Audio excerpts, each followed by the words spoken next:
Now, some stories are very long, so you can stop and restart the story at any time.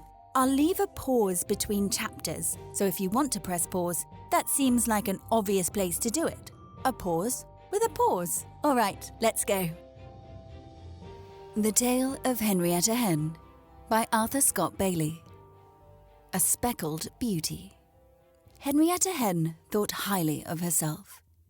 Not only did she consider herself a speckled beauty, to use her own words, but she had an excellent opinion of her own ways, her own ideas, even of her own belongings.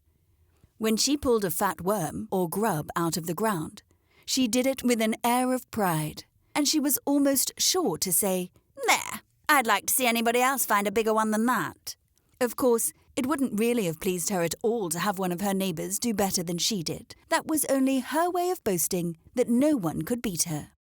If anyone happened to mention speckles, Henrietta Hen was certain to speak of her own, claiming that they were the handsomest and most speckly to be found in Pleasant Valley. And if a person chanced to say anything about combs, Henrietta never failed to announce that hers was the reddest and most beautiful in the whole world. Nobody could ever find out how she knew that. She had never been off the farm, but it was useless to remind her that she had never travelled. Such a remark only made her angry. Having such a good opinion of herself, Henrietta Hen always had a great deal to talk about. She kept up a constant cluck from dawn till dusk. It made no difference to her whether she happened to be alone or with friends. She talked just the same, though naturally she preferred to have others hear what she said, because she considered her remarks most important. There were times when Henrietta Hen took pains that all her neighbours should hear her. She was never so proud as when she had a newly laid egg to exhibit. Then an ordinary cluck was not loud enough to express her feelings. To announce such important news, Henrietta Hen never failed to raise her voice in a high-pitched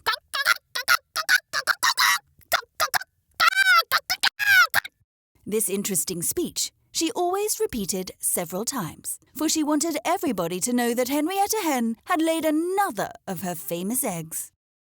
After such an event, she always went about asking people if they had heard the news, just as if they could have helped hearing her silly racket. Now, it sometimes happened, when she was on such an errand, that Henrietta Hen met with snubs. Now and then her question, "Have you heard the news?" brought some such sallies as these. "Polly Plymouth Rock has just laid an enormous egg. Have you seen it?" Or maybe, "Oh, don't be disappointed, Henrietta. Somebody has to lay the littlest ones." Such jibes were certain to make Henrietta Hen lose her temper, and she would talk very fast, and alas, very loud too, about jealous neighbours, and how unpleasant it was to live among folk that were so stingy of their praise that they couldn't say a good word for the finest eggs that ever were seen. On such occasions, Henrietta Hen generally talked in a lofty way about moving to the village to live. "They would think enough of my eggs down there," she would boast.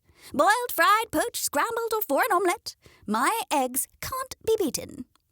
"If the villagers can't beat your eggs, they certainly can't use them for omelettes," Polly Plymouth Rock told Henrietta one day. "Everybody knows you have to beat eggs to make an omelette." Henrietta Hen didn't know what to say to that. It was almost the only time she was ever known to be silent. A Fine Family. Henrietta Hen's neighbours paid little attention to her boasting, because they had to listen to it so often. At last, however, there came a day when she set up such a cackling as they had never heard from her before. She kept calling out at the top of her lungs, "Come, see what I've got! Come, see what I've got!" And she acted even more important than ever, until her friends began to say to one another, "What can Henrietta be so proud about? If it's only another egg, she's making a terrible fuss about it." They decided at last that if they were to have any peace, they'd better go and look at whatever it was that Henrietta Hen was squawking about. So they went, in a body, to the place where she had her nest in the haymow. When Henrietta caught sight of her visitors, she set up a greater clamour than ever. Well, well, cried the oldest of the party, a rather sharp-tongued dame with white feathers. What's all this hubbub about? And then they learned what it was that Henrietta wanted them to see. Did you ever set eyes on such a fine family? She demanded as she stepped aside from her nest and let them peer into it. A brood of chicks, eh? Said the lady in white. Well, what's all that noise about then? Henrietta Hen turned her back on her questioner. I knew you'd all want to have a look at these prize youngsters, she said to the rest of the company. You'll agree with me, of course, that there were never any other chicks as handsome as these. Henrietta's neighbours all crowded up to gaze upon the soft balls of down. This is the first family you've hatched, isn't it? Polly Plymouth Rock inquired. Henrietta Hen said that it was her first brood. Her neighbours wanted to be pleasant, so they told her that her children were as fine youngsters as anybody could ask for. And the old white dame, squinting at the nestlings, said to Henrietta, they're the finest you've ever had. But there's one of them that has a queer look. All the other visitors tried to hush her up. Shh. They didn't want to hurt Henrietta Hen's feelings. It was her first brood of chicks, and they could forgive her for thinking them the best in the whole world. So when they saw that old Whitey intended to be disagreeable, they began to cluck their approval of the youngsters, hoping that Henrietta wouldn't notice what Whitey said. Nor did she. Henrietta Hen was altogether too pleased with herself and her new family to pay much attention to anybody else's remarks. I hope, said Henrietta, that you'll all come to see my family often. As the youngsters grow, I'm sure they'll get handsomer every day. The neighbours thanked her, and crowding about old Whitey, they moved away. Old Whitey just had to go too. She couldn't help spluttering a little. What a vain, empty-headed creature Henrietta Hen is, she exclaimed. She doesn't know that one of her brood is nothing but a duckling. Wet feet. Somehow, Henrietta Hen never noticed that one of her brood was different from the rest. They were her first youngsters, and they all looked beautiful to her. Just as soon as Henrietta began to take her children for strolls about the farmyard, she taught them a number of things. She showed them how to scratch in the dirt for food, how to drink by raising their heads and letting the water trickle down their throats. She bade them beware of hawks, and of Miss Kitty Cat too. And she was always warning them to keep their feet dry. Water's good for nothing except to drink, Henrietta informed her chicks. Some strange people, like old dog Spot, jump right into it, and how they manage to keep well is more than I can understand. Dust baths are the only safe ones. So much did she fear water that Henrietta Hen wouldn't even let her children walk in the grass until the sun had dried the morning's dew, and the first sprinkle of rain was enough to send her scurrying for cover, calling frantically for her chicks to hurry. Now, there was one of her family that always lagged behind when the raindrops began to fall, and often Henrietta had fairly to drive him away from a puddle of water. She sometimes remarked with a sigh that he gave her more trouble than all of the rest of her children together. This was the youngster that Mrs. Hen's neighbours told one another was different from his brothers and sisters. But poor Henrietta Hen only knew that he was unusually hard to manage. As her family grew bigger, Henrietta Hen took them on longer strolls, always casting a careful eye aloft now and then, lest some hawk should swoop down upon her darlings. And though no hawk tried to surprise her, something happened one day that gave Henrietta almost as great a fright as any cruel hawk could have caused her.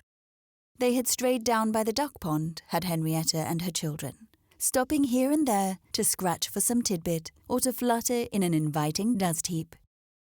Once they had reached the bank of the pond, Henrietta began to wish she hadn't brought her family in that direction, for one of the youngsters, the one that never would hurry in out of the rain, insisted on toddling down to the water's edge. Come away this instant, Henrietta shrieked as soon as she noticed where he was. You'll get your feet wet, the first thing you know. She never said anything truer than that. The words were scarcely out of her bill when the odd member of her family flung himself into the water. Or to be more exact, he flung himself upon it, for he floated on the surface as easily as a chip and began to paddle about as if he had swum all his life. Oh, come back, come back! Henrietta Hen shrieked. You'll be around and you'll get your feet wet. A swimmer. Henrietta Hen ran as fast as she could down the bank and stood as near to the water as she dared, cackling loudly and flapping her wings.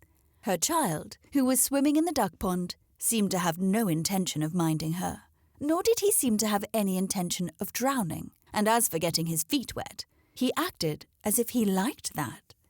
What should I do? Oh, what should I do? Henrietta Hen squawked. She made so much noise that some of her neighbours came a-running to see what was the matter. And as soon as they discovered what had happened, they began to laugh. "We may as well tell you," they said to Henrietta Hen, that chap out there is a duckling. The water won't hurt him." Henrietta Hen gasped and gaped. She was astonished, but she soon pulled herself together, and it was just like her to begin to boast. "See?" she cried to her friends and waved a wing toward the water with an air of pride. "There isn't one of you that has a child that can beat him swimming." "I should hope not," said Polly Plymouth Rock with a shrug of her fine shoulders, and all the others agreed that they wanted no swimmers in their families. Henrietta Hen announced that she was sorry for them. "Every brood," she declared, "should have at least one swimmer in it." And she began to strut up and down the edge of the duck pond, clucking in a most overbearing fashion. Really, she had never felt quite so important before, not even when her first brood pecked their way out of their shells. "There's nothing quite like swimming," Henrietta Hen remarked with a silly smirk. "If it weren't for getting my feet wet, I'd be tempted to learn myself. No doubt my son could teach me." Your son," the old white hen sniffed. "He's not your son, Henrietta Hen. Somebody played a joke on you. Somebody's put a duck's egg under you while you were hatching your eggs. And I think I can guess who it was that did it." For just a moment, Henrietta Hen stood still. The news almost took her breath away. Her comb trembled on the top of her head. She even stopped clucking, and she looked from one to another of her companions, as if in hopes of finding one face at least that looked doubtful. Alas, everybody appeared to agree with old Whitey. "If this is so," Henrietta muttered at last, "it's strange nobody ever noticed before that there was a duckling in my brood." "We knew from the very first," Polly Plymouth Rock told her. "You were the only one in the farm that didn't see that one of your family was different from the rest." All this time, the young duckling was swimming farther and farther away. He seemed to have forgotten all about his foster mother. Henrietta Hen took one last look at him. She guessed that she might have stood there forever cackling for him to come back, and he wouldn't have paid the slightest heed to her. Then she gathered her children, her really own, about her. "Come," she said to them, "we'll go back home now." "What about him?" they demanded, pointing to the truant duckling who was bobbing about on the rippling water. "Aren't you going to make him come too?" "No," said their mother. "We're well rid of him. He's been more trouble to me than all the rest of you. To tell the truth, I never liked him very well." Caught by Mr. Crow. It wasn't far to the edge of the cornfield from the farmyard fence, and Henrietta Hen was quick to discover that the freshly ploughed and harrowed field offered a fine place to scratch for all kinds of worms and bugs and grubs. Not being what you might call a wise bird, like old Mr. Crow, Henrietta didn't know that Farmer Green had carefully planted corn in that field, in long rows. She did exclaim, however, that she was in great luck when now and then she unearthed a few kernels of corn. But she wasn't looking for corn. She merely ate it when she happened to find any. It is no wonder, then, that she was amazed when a hoarse voice suddenly cried right in her ear almost, You're a thief, and you can't deny it." She jumped. How could she have helped it? And the voice exclaimed, "There, you're guilty, or you'd never have jumped like that." Turning, Henrietta saw that a black, beady-eyed gentleman was staring at her sternly. "It takes Mr. Crow to catch him," he croaked. "He can tell a corn thief half a mile away." All this time, Henrietta Hen hadn't said a word. At first, she was too surprised, and afterward, she was too angry. "Why don't you speak?" he demanded. He dearly loved a quarrel, and somehow it wasn't much fun quarrelling with anybody when the other party wouldn't say a word. Still, Henrietta Hen didn't open her mouth. She puzzled Mr. Crow. He even forgot his rage, for it always made him angry if anybody but himself scratched up any corn. What's the matter with you? he asked. What's the reason you don't speak? I'm too proud to talk to you, said Henrietta Hen. I don't care to be speaking to you, sir. Ha! Mr. Crow exploded. Don't you think I'm as good as you are? No, said Henrietta Hen. No, I don't. Mr. Crow was all for arguing with her. He began to tell Henrietta many things about himself. How he had spent dozens of summers in Pleasant Valley. What a great traveller he was. How far he could fly in a day. There was no end to his boasting. Yet Henrietta Hen never looked the least bit interested. Indeed, she began scratching for worms while he was talking, and that made the old fellow angrier than ever. Don't you dare eat another kernel of corn, He thundered. If you do, I'll have to tell Farmer Green.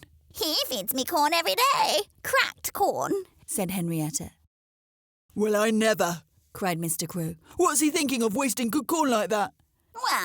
Well, I mustn't be seen talking with you. Henrietta Hen told Mr. Crow. If you want to know the answer to your question, come over to the barnyard and ask the rooster. He'll give you an answer that you won't like. And then she walked away with stately steps. Mr. Crow watched her with a baleful gleam in his eyes. He knew well enough what Henrietta meant. The rooster would rather fight him than not. And though Mr. Crow loved a quarrel, he never cared to indulge in anything more dangerous than harsh words. I don't know what the farm's coming to, he croaked. Here's Farmer Green wasting corn on such as her, and cracking it for her too. So saying, the old gentleman turned his back on Henrietta Hen, who was already fluttering through the farmyard fence, and thereupon he scratched up enough corn for a hearty meal, grumbling meanwhile because it wasn't cracked for him. Somehow, he muttered, I can't help wishing I was a speckled